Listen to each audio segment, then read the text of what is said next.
Halo semuanya, Assalamualaikum warahmatullahi wabarakatuh. Selamat sore kepada dosen pengampu dan teman-teman sekalian.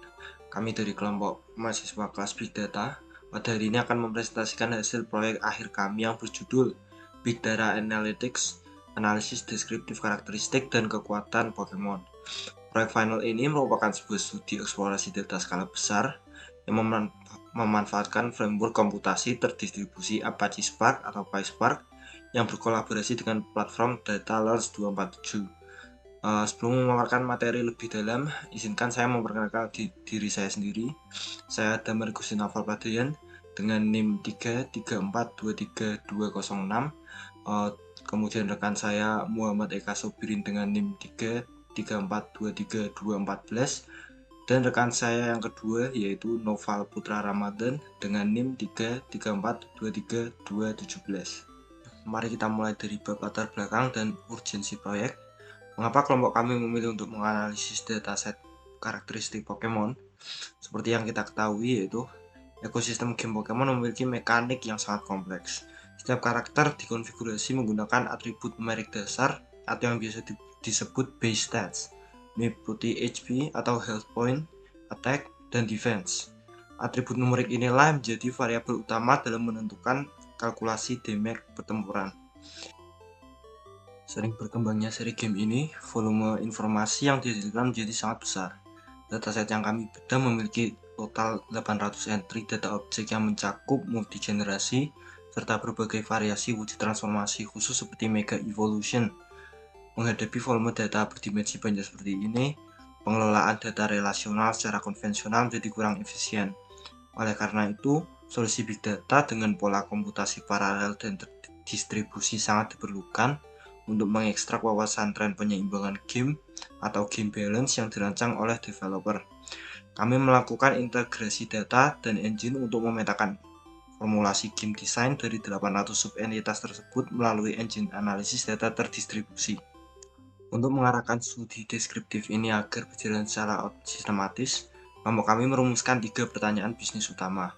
Pertanyaan pertama adalah mengenai distribusi elemen, tipe elemen utama atau type 1, manakah yang populasinya paling mendominasi ekosistem game, dan tipe manakah yang paling langka. Pertanyaan kedua mengenai profil kekuatan, elemen manakah yang secara statistik unggul dalam rata-rata total stats, daya serang atau attack, serta daya tahan atau defense. Dan pertanyaan ketiga adalah mengenai kesenjangan kelas. Seberapa jauh gap distribusi nilai total stats memisahkan kelompok Pokemon biasa dengan kelas khusus atau legendaris. Mari kita bedah karakteristik dari dataset yang kami gunakan. Data ini merekam total 800 baris entry object data dengan tingkat skor usability mencapai 8,82 berdasarkan Kaggle Standard. Variabel di dalamnya terbagi menjadi tipe data string seperti variable name serta type 1 and 2 yang mencatat afinitas elemen. Kemudian tipe data integer pada kolom total yang merupakan akumulasi 6 stats dasar serta kolom attack dan defense sebagai modifikator pertarungan fisik. Terakhir adalah tipe data boolean pada kolom legendary sebagai penanda status kelangkaan khusus. Saya Muhammad Eka Sobirin akan melanjutkan penjelasan pada bagian arsitektur dan lingkungan kerja komputasi kelompok kami. Dalam proyek final ini, framework utama yang kami gunakan adalah PySpark Dataframe API. Kami memanfaatkan keunggulan sistem komputasi terdistribusi PySpark yang berbasis lazy evaluation untuk mengeksekusi manipulasi data terkelompok secara instan dan efisien. Untuk lingkungan kerjanya sendiri, kami memilih Google Colab Ecosystem. Platform berbasis cloud terpadu ini sengaja kami pilih guna memotong kompleksitas setup lokal Hadoop maupun Java di perangkat laptop. Untuk visualisasi data grafisnya, seleksi agregasi data dari Spark dialihkan sementara ke runtime Pandas untuk dipetakan menggunakan library Matplotlib dan Seaborn. Dapat dilihat di layar, ini adalah contoh inisialisasi awal Spark Session dengan app name Final Project Pokemon serta pemanggilan file CSV menggunakan fungsi spark.read.csv dengan mengaktifkan info skema agar tipe data terbaca otomatis secara akurat. Sekarang kita beralih ke tahap krusial dalam Big Data Pipeline, yaitu pra-pemrosesan data atau data cleansing. Ketika kami melakukan pengecekan awal menggunakan fungsi df.printSchema, kami menemukan adanya tantangan pada struktur data internal.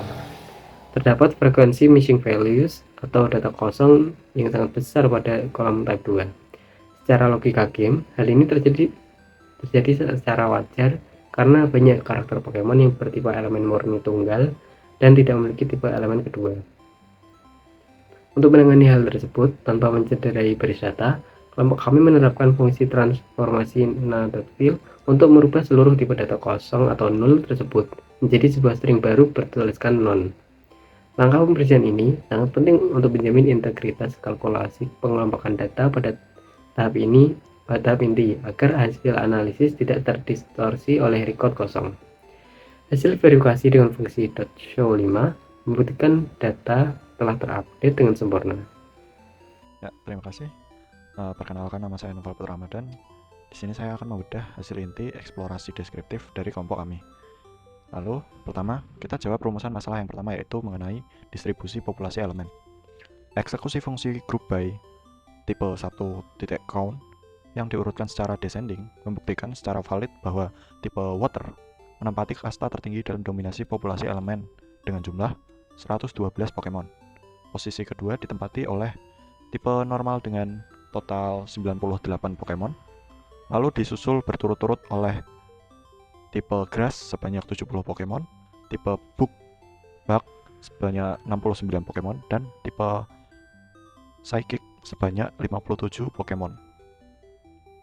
Fenomena menarik yang terlihat di dasar grafik yaitu di mana tipe flying menjadi elemen primer yang paling langka karena hanya memiliki 4 perwakilan berspesifikasi tipe murni tunggal dalam seluruh dataset. Hal ini mempresentasikan keputusan desain developer untuk meletakkan elemen udara atau flying ini mayoritas hanya sebagai tipe sekunder. Selanjutnya, kita bergeser ke pertanyaan kedua, yaitu mengenai karakteristik rata-rata kekuatan dasar dari tiap-tiap elemen.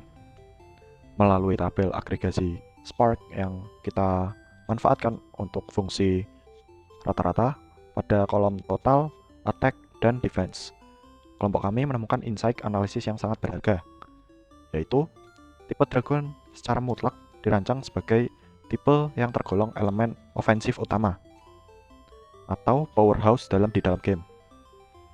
Meskipun populasinya tergolong sedikit, mereka rata-rata memiliki kekuatan total tertinggi yang mencapai 550,53 poin dan rata-rata daya serang fisik atau attack sebesar 112,13 poin.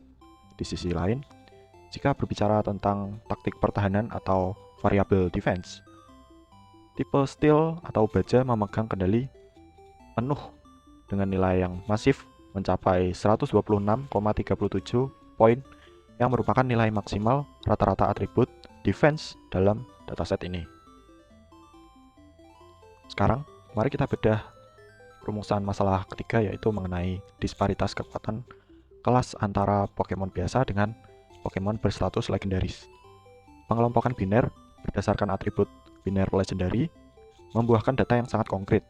Kelompok Pokemon biasa atau bernilai false mendominasi secara kuantitas dengan jumlah 735 spesies. Namun rata-rata performa total statistik mereka yaitu hanya berada di angka 417,21 poin. Sedangkan untuk kelas Pokemon legendaris yang bernilai true hanya berjumlah sangat sedikit, yaitu 65 data, tetapi memiliki rata-rata total statistik yang menembus sekitar 637,38 poin. Nah, selisih gap rata-rata kekuatan antar kelas ini tercatat sangat jauh, yaitu sebesar 220,17 poin. Jika kita perhatikan pada visualisasi sebaran data yang menggunakan box plot model pada slide 10, kotak distribusi milik kelas legendaris konsisten bertengger pada area koordinat atas, dan dengan rentang deviasi yang solid dan stabil. Ini menjadi pembuktian statistik atas superioritas mutlak parameter base stats kelas legendaris. Menariknya, muncul beberapa titik pencirilan data atau outliers berwarna merah pada box plot kelompok biasa yang mencuat ke atas menembus hingga batas maksimal wajar. Nah, interpretasi grafiknya mengonfirmasi secara empiris bahwa terdapat beberapa spesies Pokemon biasa non-legendaris khusus yang seperti wujud mega evolusi yang sengaja dirancang untuk desainer game untuk memiliki kekuatan yang setara atau menyamai level legendaris.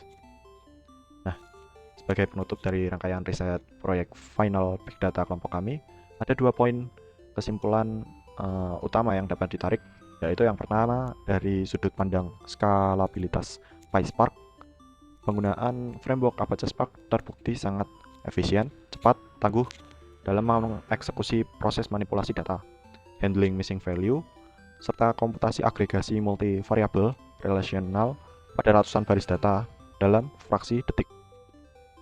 Yang kedua, yaitu dari sudut pandang game design atau prinsip game balance, analisis statistik deskriptif kami berhasil membuktikan bahwa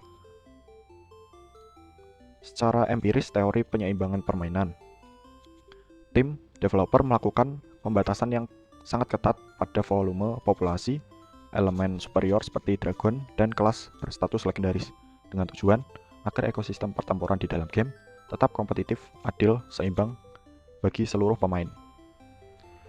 Sekian pemaparan presentasi final project mata kuliah Big Data dari kelompok kami.